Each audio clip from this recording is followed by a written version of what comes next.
Hello everyone, Scooter here, and welcome back to more Tears of the Kingdom.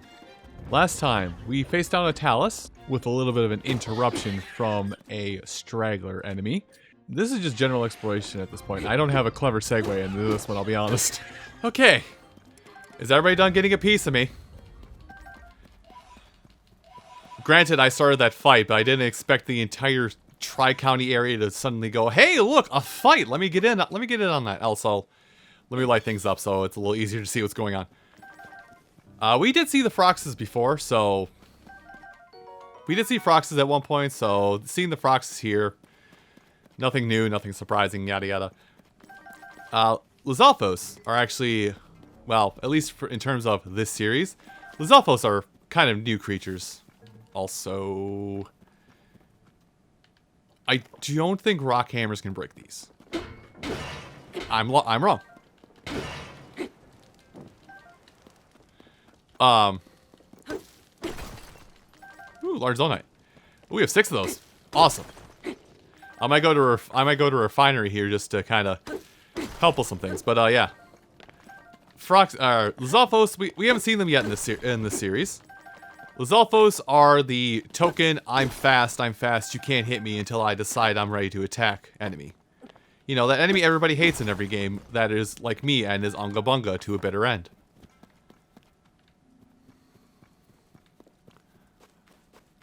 That's really it. They do have a ranged attack that doesn't require them to throw a rock or anything. They actually just spit water. And that's really where the end of it is. So they're the token super fast enemy. So Bokoblins are the we're gonna rush you in a horde style environment. Speaking of, Bokoblins are the we're gonna rush you in horde mentality. There we go. Also, I'm tired of you. Just gonna knock your block off.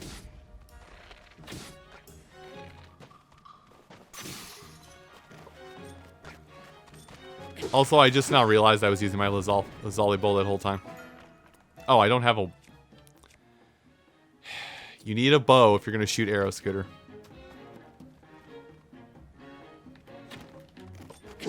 Fine, I'll stop trying to bullseye them and I'll just take their block off. Anyway. I forgot what I was talking about. That's gonna happen a lot. I've already mentioned that before. That's gonna happen a lot where, like, I'm gonna be on the top of conversation or trying to explain something and then I'm just gonna... And we're gonna lose that whole topic conversation. I wish I had something to go across. Okay. So this is why I had like that mini tutorial about how gloom works before we jumped in the hole for the first time. Because there will be a lot of points while we're going throughout our adventure here where I'm gonna like see a field of gloom. I'm gonna go, I don't want to touch that. And then I'm gonna like look for the holes in the gloom. Stand there. Let's see, do I have this? I have that noted on the surface, so we're good. There's gonna be a lot of times where I'm gonna see gloom. I'm gonna just stand there and look at it for half a second, kind of plan my trajectory. That's something I'm gonna go to. Oh wait, I think that's actually what our goal is over there.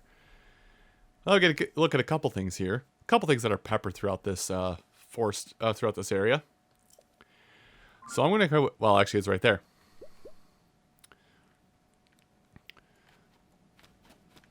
But yeah, I will look at a field of gloom like is this around here? Is that a cave? No, it's just a rock side. Also, Rockside Princess, can I see your sharp teeth? Nope. If you know those lyrics, you're one of the real ones. But yeah, the structures. So we do have some structures out here. Look, my friends, structures. So anytime on the map you see a very oddly octagonal looking structure on the map, like we're standing on right now, this is where there are basically building facilities, things that will help you go around the area. we're missing something very vital to make these stations useful. So unfortunately, I can't make use of this right now. But in a lot of areas, there will be facilities like that we can basically stop and stock up at, and also get a vehicle to make traversing a little faster. Also, that's a regular spear. Do I have just like a? Nah, I'll leave it be. All right. Well, we broke it, so we can't look at. Oh no, we can look at it. So, these pristine weapons that are in the depths. I'm going to take a moment to talk about this. These pristine weapons that are in the depths. I love how Link looks here. He looks so unga bunga. The pristine weapons that are in the depths usually have some kind of additional modifier to them on top of being like their original durability from Breath of the Wild. They have some kind of modifier on top of it to make having them a little more necessary. Like here, the what I want to call it, the soldier spear that we got has the benefit of being a quicker charge, basically taking less stamina to charge up a multi-strike. So all weapons have some kind of little boon to them to make things a little better. Okay. So hey, I see that. I'm gonna mark that, and then I'm gonna go to the map. Ooh, we're gonna go that way. I'm gonna change that to a sword, because that is a combat. That is a combat. Yeah, I am English. A lot of creatures, you're going to see a lot of creatures that look like that thing out there. Or a lot of larger creatures. Much like that stone talus. And I'm going to be trying to make efforts to fight larger creatures while we're down here, just because I'm making the effort to fight larger creatures while we're down here. Just because they do drop large crystallized charges. And those large crystallized charges, well, they're what we need to, they're what we need to make things a little better for us. Now then, this structure on the map, which we have to find where it's facing. Oh, is it? I guess we're here. Oh, it's over here. We have to find its face, which ignore the very unsettling face, but we do have to find its face. Hi. You who stand before me, make an offering. Of opposed to me, spirits that ought to be returned to the afterlife. They are pitiful beings who have lost their way home and wander this land. I am one who returns all opposed to the afterlife without prejudice. Good, evil, that's the futile perspective of narrow-minded beings. There is no such distinction in wandering spirits. I take it you have encountered my brethren. Stay a moment.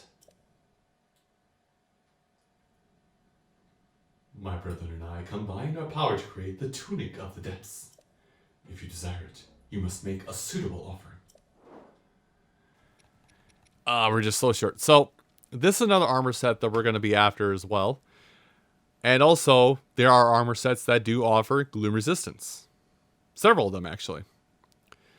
So, of your post-souls, I would recommend you hang on to your post-souls and not spend them frivolously on things like bomb flowers, because A, you can find bomb flowers pretty easily, and B, this stuff's going to get stupid expensive. But there are 4 of these bargainer statues scattered under the depths here, and talking to each one of them will unlock access to more pieces of the depths. Or no, I think there might be 8 actually. But yeah, talking with additional bargainer statues will allow you to get more access to the Dark Link armor set and the armor set of the depths. But that only accounts for 6 pieces of armor. That's why I say you want to talk to all of them, because that's why I think it is 8, including the one on the surface. So 7 down here.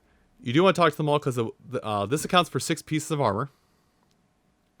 So you want to find 2 more to get, I believe, a weapon. A weapon or of some kind, I believe. And then the last one you talk to unlocks a bit of armor. So we will be finding all of these bargainer statues throughout our adventure. Now, unfortunately, this is not going to be enough Posos to turn around and buy that armor. Which they were all 3, which curiosity is getting the best of me.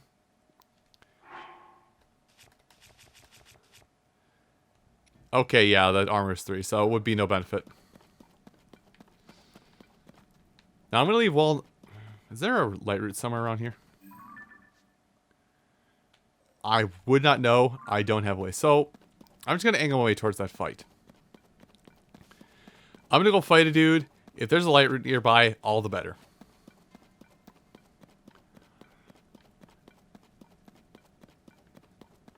Now I don't.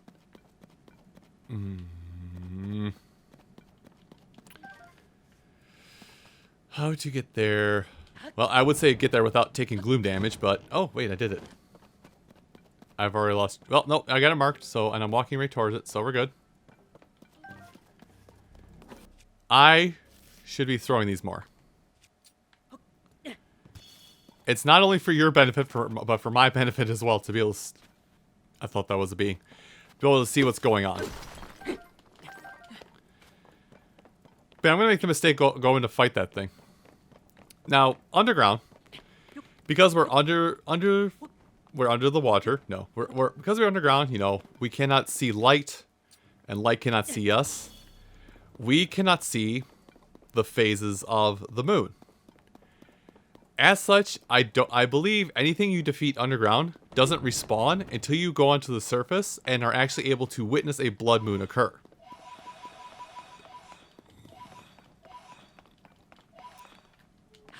Now, oh, this will work. So up here, I'm going to try and talk about what's up here while avoiding their watchful gaze. But this, okay, we're actually at the very end. What we see here is a large construct. I'm actually going to use one of our giant bright loops to light up this arena. This is a construct. This is a new large enemy to this game.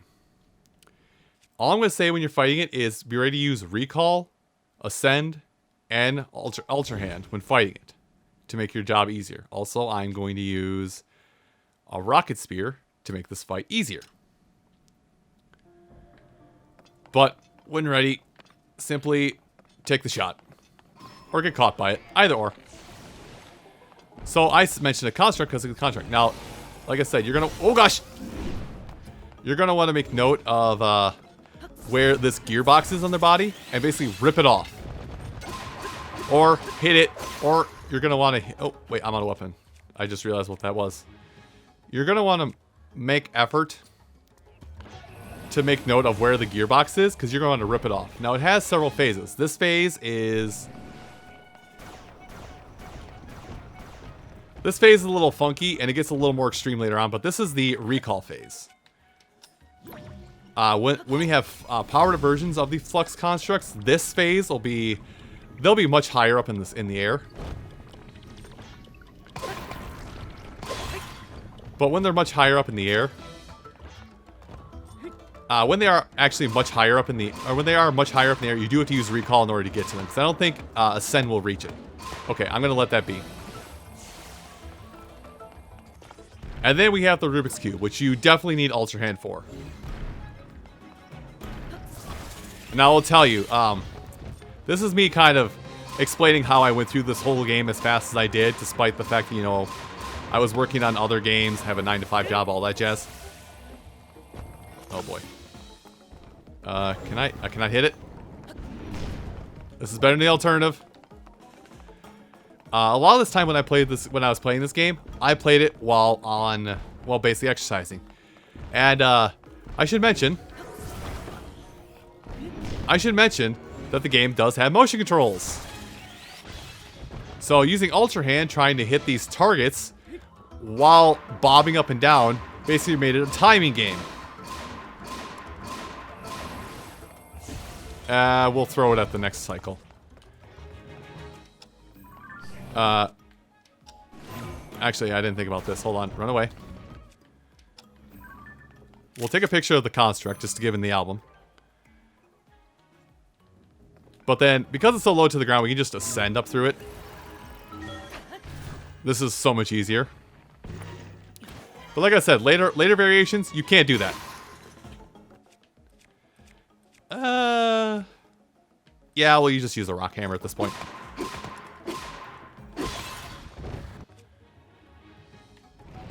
Get out of the gloom. And throw it.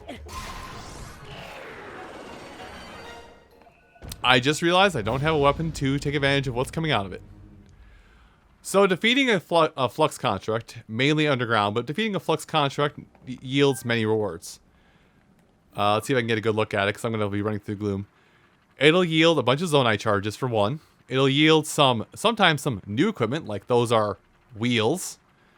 And that's a headlight. Defeating large creatures underground usually yields a large crystallized charge. And there's also a fusible item. Now, I'm actually going to take a minute to destroy a rock.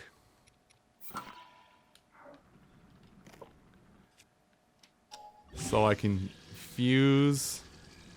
Not that. You know what's...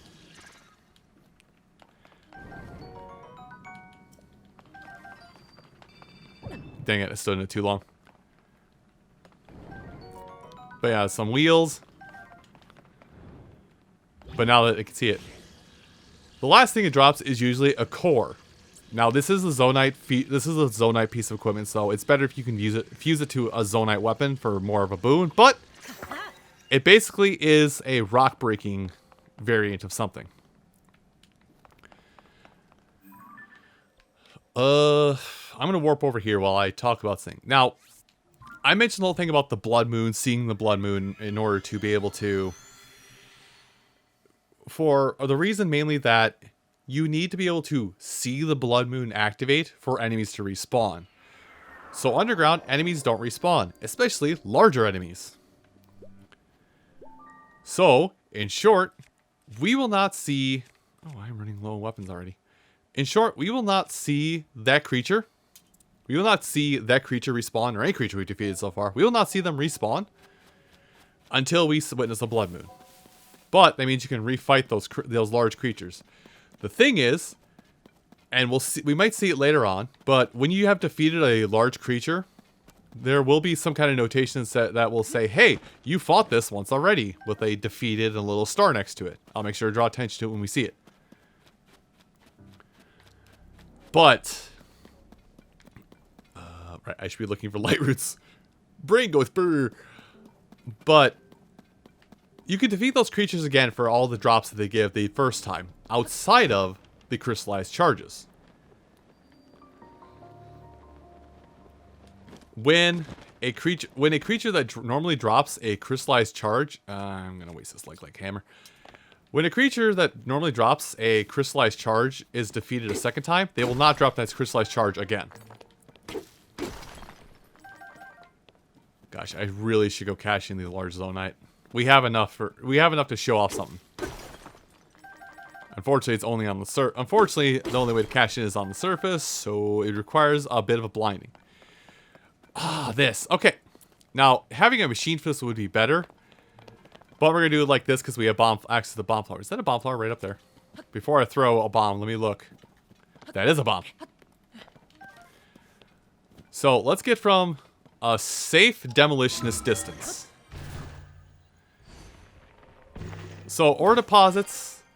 A lot of ore deposits will, for Zonaite, will look like normal mineral deposits. But there are clumps of deposits like this that I think the best idea to handle them is to bomb them.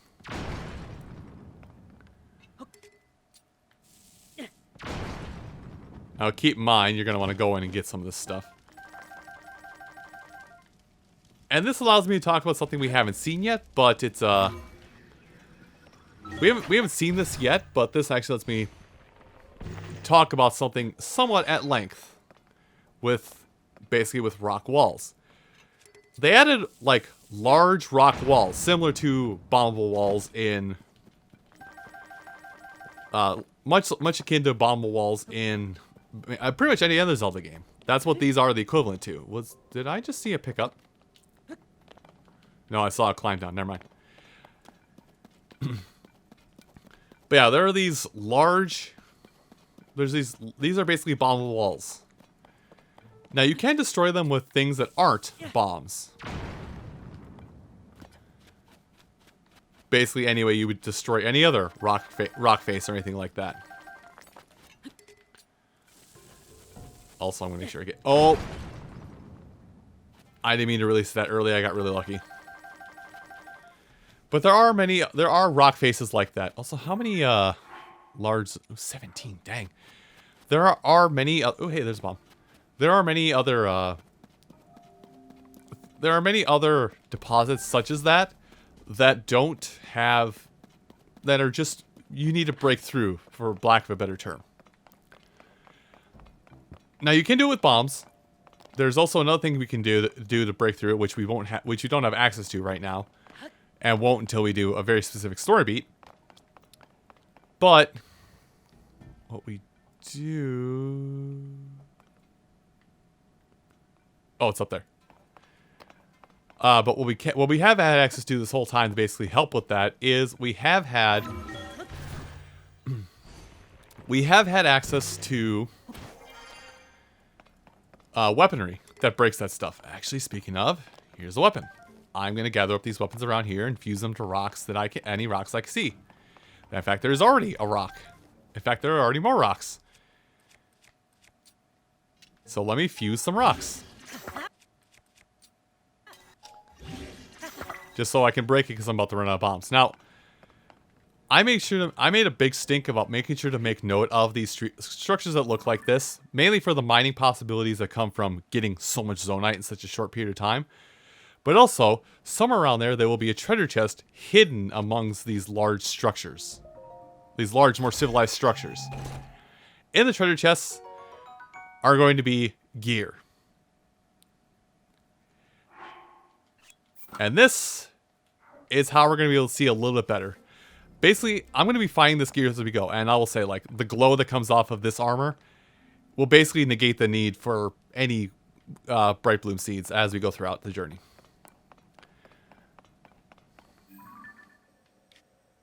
I have something marked out. Oh, it's way down there. Wow. I'll have to go back. I'll double back for that in a second. But yeah, this armor, once we get... I mean, I can see pretty decent right now myself. But when we get more armor, we'll be able to see a lot more area.